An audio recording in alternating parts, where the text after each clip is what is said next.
Masih lagi bersama dengan kami dalam Hello Doktor. Terima kasih kerana anda masih setia untuk menantikan apa lagi perkongsian kami. Kali ini kita nak fokuskan kepada dua perkara yang sememangnya kita sendiri tahu status Malaysia sebagai antara negara di Asia Tenggara ini yang mengalami peningkatan dalam kadar obesiti dan juga peningkatan cabaran kesihatan mental. Jadi apakah kaitannya dengan topik kita pada hari ini? Paksi otak dan juga usus ataupun gut-brain axis yang sebenarnya saling kait di mana memberi efek ataupun kesan terhadap kondisi kesihatan anda. Jadi untuk lebih menjelaskan dan mendapatkan pencerahan ini, kita bersama-sama dengan seorang individu yang baru-baru ini telah pun menghasilkan satu kajian bersama-sama dengan pihak yang terlibat, Profesor Dr. Nurfilza Muhammad Mokhtar daripada Fakulti Perubatan UKM, penasihat perubatan Vitagen juga. Dan di sini sebenarnya Prof, terima kasih banyak-banyak kita nak ucapkan terlebih dahulu bersama dengan kami. Prof, kita nak terus sahaja kepada topik kita iaitu paksi otak usus. Baru pertama kali kalau anda dengarkan, ini dia pencerahannya. Apakah mungkin nak disampaikan? Silakan. Okey. Saya mulakan dengan penerangan tentang paksi otak usus atau dalam bahasa Inggerisnya gut-brain axis. Ya. Ia merupakan satu komunikasi yang secara dua hala. Maksudnya otak dan usus bercakap. So, sel neuron di dalam otak akan berhubung atau berkomunikasi dengan sel neuron di dalam usus atau yang kita kenali sebagai sistem saraf enterik. Sistem saraf enterik ini juga dikenali sebagai otak kedua. Okey. Okay. So, di dalam usus kita terdapat mikrobiota usus yang kebanyakannya terdiri daripada bakteria.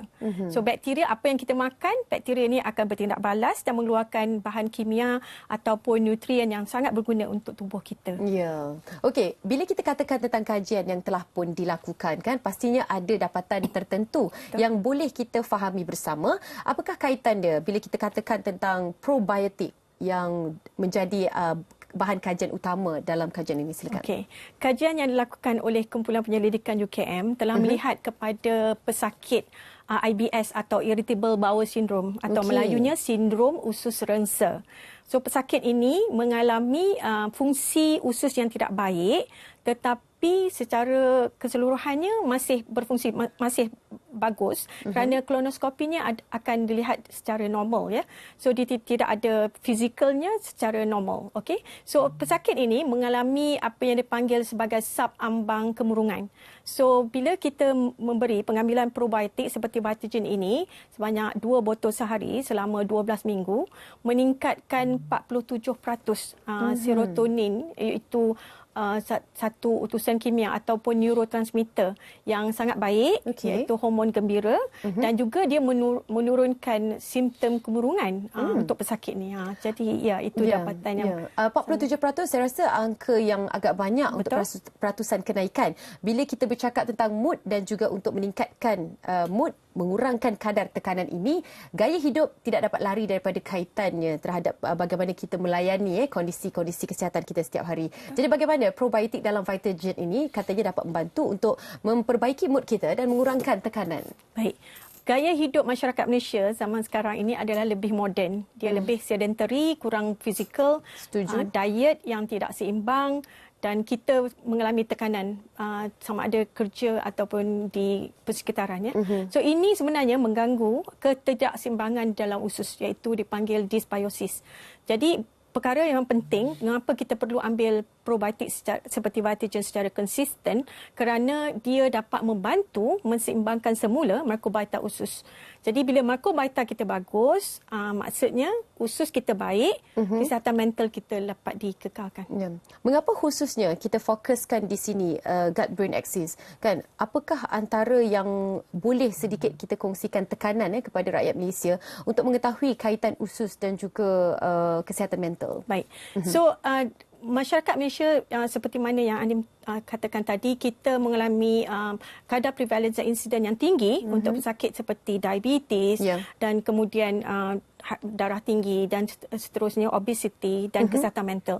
So ini adalah perkara yang sebenarnya adalah bermula daripada usus, iaitu ketidakseimbangan usus. So banyak kajian yang dilakukan Mikrobata usus sangat penting untuk kita kekalkan kerana ia sebenarnya boleh membantu gut-brain axis, iaitu paksi otak dan usus, dan kemudiannya seterusnya mengekalkan mental atau emosi yang baik.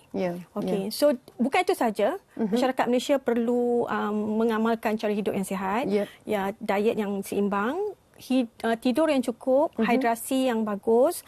Kemudian kita juga perlu tangani stres. Maknanya perlu ada sokongan sosial yang bagus. Dan akhir sekali, pengambilan probiotik yang konsisten sangat menolong, membantu untuk kita mengatasi masalah ini. Apa yang mungkin kurang kita sendiri sebagai rakyat Malaysia kurang cakna adalah kita ingatkan dengan makan suplemen tidak perlu ada gaya hidup yang baik. Menarik bila Prof kongsikan lifestyle kita pun kena seimbang dengan pemakanan ataupun penambahan suplemen yang kita ambil.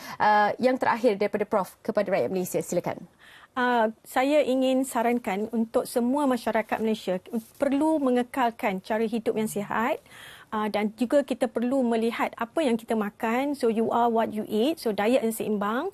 And then kita perlu mengambil nutrien yang bagus dan pengambilan probiotik yang konsisten perlu diberikan untuk kita kekalkan mikrobata usus. So usus yang sihat, maka kita pun menjadi lebih sihat. Ya, itu dia. Apapun sekali kita fokuskan kepada kesihatan mental kita semula. Terima kasih kita ucapkan kepada Profesor Dr. Nurfilza Muhammad Mokhtar dari Fakulti Perubatan UKM, penasihat perubatan Vitagen yang berkongsi dengan kita. Dan kepada anda semua, kalau dengarkan perkongsian kami hari ini, mulakan pengambilan probiotik kita yang dapat kita raih daripada pengambilan minuman Vitagen ini. Dan untuk itu, langkah proaktif juga dapat kita sama-sama lakukan. Mungkin kita bersama ingatkan diri anda, ingatkan diri saya juga kepada mereka yang menyaksikan perkongsian kita bersama dengan Prof tadi. Okey, kita sambung perbincangan kita untuk Hello Doktor kali ini.